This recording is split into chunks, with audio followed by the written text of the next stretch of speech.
Hello there.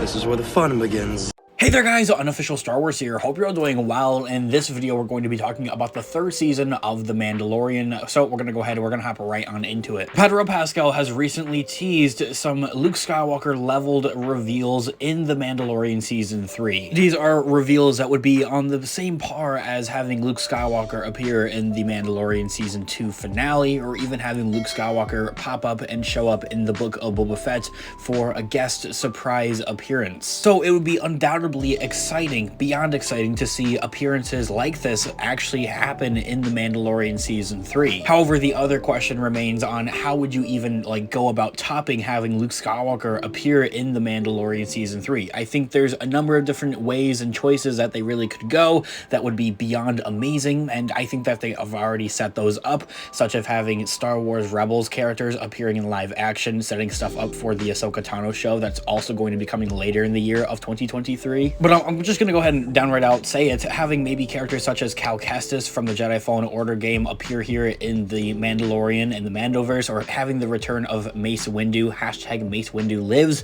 I think would be another huge type of Luke Skywalker type of reveal. There's always the other potential possibility of that you would have maybe a Ahsoka Tano type of centric episode, where the episode mainly focuses on her and her character there, and that would be in an effort to set up her show that's coming out after the third season of The Mandalorian, where maybe we see a Force ghost Anakin Skywalker speaking with Ahsoka. Taking a read from the direct article, I'm going to have this article linked in the description down below for you guys to check out there as well. Speaking with Hyper Omelette at CCXP 2022, a recent Comic-Con event taking place in Brazil, the Mandalorian star Pedro Pascal has teased the surprises to come in Season 3, making intriguing comparisons to the shocking reveals of Grogu, Baby Yoda, and Luke Skywalker in the past seasons of The Mandalorian show on Disney+. Pedro Pascal promised that there are more secrets to keep in this season, as he believes the surprises were some of the best things about the past installments after they were able to preserve some major twists. Saying in full quote, "There's so much that you're going to see. I think some of the best things about Season 1 and Season 2 of The Mandalorian were the surprises. We were all able to keep baby Grogu a secret,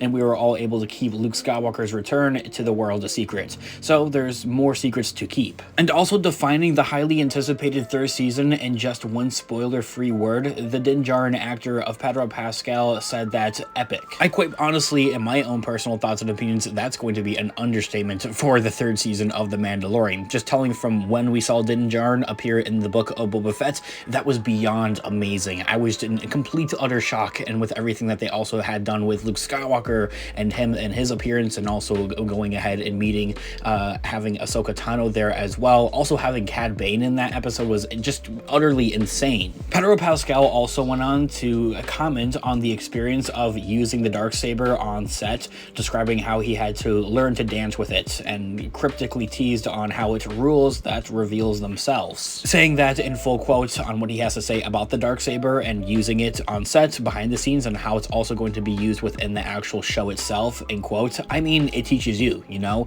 It's not something that you have to learn to dance with. It has rules that reveal themselves, but that's all I'll say." Ending the quote right there. While also speaking in the same interview here at CCXP 2022, Pascal was also asked about the feeling of being a father in Star Wars within the overall galaxy, arguably one of the better than Darth Vader, given how the Sith Lord chopped his son's Luke Skywalker's hand off. The actor noted how so far he has all his limbs intact, and he is keeping his fingers crossed that continues to be the case, saying that in full quote, "That's a very, very, very good question. So far, I have all my limbs, which is thanks to Grogu probably, you know, being his protector and he being my protector. Fingers crossed, I keep my hands." Ending the quote right there. Saying that kind of just in a jokingly sense that, yeah, Grogu and Mando shouldn't turn on each other like we saw with Vader and Luke Skywalker there, but, you know, never say never type of thing. Jokingly, probably, is my thoughts and opinions on that. Also within the fact of just how Mando has become such a loving type of father figure here for Baby Yoda / Grogu in The Mandalorian is honestly such a heartwarming type of thing here, especially when it's different. That's not blood related or anything like that, but yet it feels so interconnected with these two characters. And at that, you would have maybe even thought that these two characters would have like met like from birth, like Grogu would have met Mando from his birth, and like that they've been together for a longer period of time. As Pedro Pascal was also asked about the experience of playing such an iconic character in the Star Wars galaxy and really overall pop culture in this day and age, and how amazing is that at that there as well, sharing the term of amazing, feeling of seeing his merchandise from the Disney Plus series in public around the world, just out and about, of seeing people wear it, maybe seeing it in stores, online, whatever the case may be, has to be just an overly incredible feeling. Saying that in full quote, it's incredible. I love seeing holiday decorations with baby Grogu and sometimes my helmet. I think when I was flying to Brazil, there was a woman sleeping next to me that had a Mandalorian baby Grogu sweatshirt on. She didn't say anything to me. I was like, pretends to act as if I was drawing attention to himself, but it's an amazing thing. I love sharing these toys every time I get my hands on them with other people's kids. Ending the quote right there. And that just like, I don't even know. That leaves me speechless, honestly, at that there as well. The fact that he's just so like interconnected with the fans there as well, of saying that he likes to share different like Mando toys with other kids, and that's just such a heartwarming thing to think about and say there, especially for a Star Wars actor here. He's not too good, he's not too big to not like participate and be with his fans, because he knows that he wouldn't be in the same position that he is right now without his fans. Also, I find it overly hilarious just seeing that he was like literally next to somebody that's wearing a Mandalorian shirt, and he's trying to draw attention to himself, and it's like, hey, look at me, I'm the Mandalorian, but like doesn't really do all that much. Anyway, aside from all that, what can possibly go ahead and top the previous seasons of The Mandalorian, other Mandoverse shows, the Book of Boba Fett? What kind of surprises could we expect to see here with season 3? The Mandalorian cast and crew have always done an impressive job of keeping their secrets close to their chests, with most of the biggest surprises having been preserved until the release itself.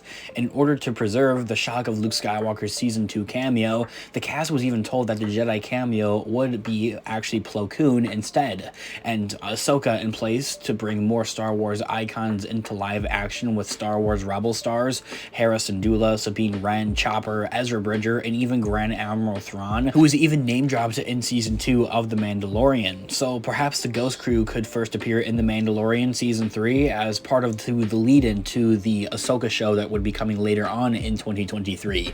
This is something that I've kind of continuously talked about here on the channel, is that I really do strongly believe that we're going to have kind of like an Ahsoka-centric type of episode here for the season 3 of The Mandalorian that really heavily focuses on setting up what we're going to go ahead and see here with her show. Introducing the Star Wars Rebels characters, I think, is another thing there as well. This is also in an effort to kind of draw people over to like, hey, we're continuing on the Mandoverse here with another show. We have the Book of Boba Fett, and we also now have the Ahsoka Tano show as well, so kind of like go check that type of thing out there as well. I feel like it's kind of what Disney's kind of going for. Anyway, what big surprises do you think that we're going to see here in the 3rd season of The Mandalorian? What would you want to see here most? At the beginning of this video, I had mentioned Mace Windu, maybe Cal Kestis, but I'm heavy on having the Ghost Crew from Star Wars Rebels appear in live action in The Mandalorian season 3 first, before we later see them in the Ahsoka Tano show. Let me know your thoughts and opinions in the comment section down below. I'd obviously love to hear what you guys all think. We also read from the Direct's article a little bit here and there from this video, so I want to fully credit them. I have their article linked in the description down below for you guys to check out there as well. And so with that, The Mandalorian season 3, as now confirmed, is going to premiere only on Disney Plus March 1st, 2023. This has been Unofficial Star Wars. Thanks so much for watching today's video. As always, may the force be with you. I'll catch you guys in the next one. Have a great one, guys. Peace out.